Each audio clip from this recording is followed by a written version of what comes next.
श्री सीता। श्रीमद् भगवद गीता साधक संजीवनी टीका अध्याय 2 श्लोक क्रमांक 58।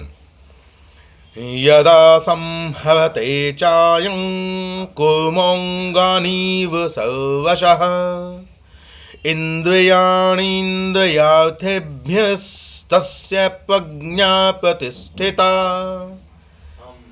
इव च, जिस तरह कूर्म कछुआ अंगानी अपने अंगों को सर्वशः सब ओर से संहरते समेट लेता है, ऐसे ही यदा जिस काल में अयम यह कर्मयोगी इंद्रियार्थेभ्यः इंद्रियों के विषयों से इंद्रियाणी इंद्रियों को सब प्रकार से हटा लेता है, तब तस्य उसकी प्रज्ञा बुद्धि प्रतिष्ठिता स्थिर हो जाती है।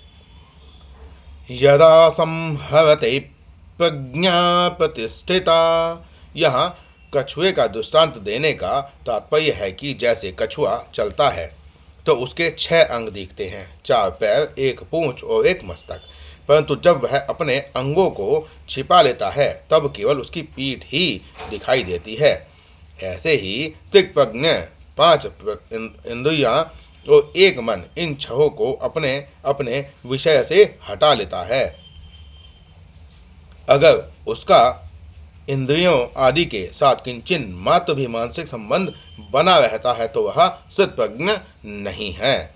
यहाँ संहरते क्रिया का मतलब यह हुआ कि वह स्थितप्रज्ञ विषयों से इंद्रियों का उपसंहार कर लेता है, अर्थात वह मन से भी विषयों का चिंतन नहीं करता।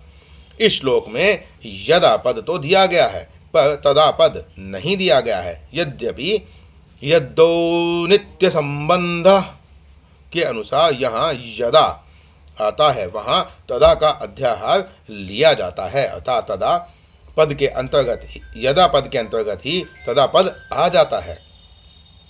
तथापि यहाँ तदा पद का प्रयोग न करने का एक गहरा तात्पर्य है कि इंद्रियों के अपने अपने विषयों से सर्वथा हट जाने से स्वतः सिद्ध तत्व को का जो अनुभव होता है वह काल के अधीन, काल की सीमा में नहीं है, कारण कि वह अनुभव किसी क्रिया अथवा त्याग का फल नहीं है, वह अनुभव उत्पन्न होने वाली वस्तु नहीं है। अतः यहाँ कालवाचक तदा पद देने की जरूरत नहीं है।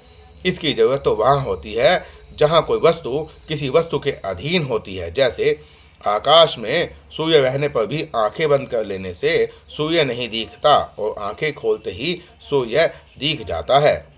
तो यहाँ सूर्य और आंखों में कार्य कारण का संबंध नहीं है, अर्थात आंखें खुलने से सूर्य पैदा नहीं हुआ है।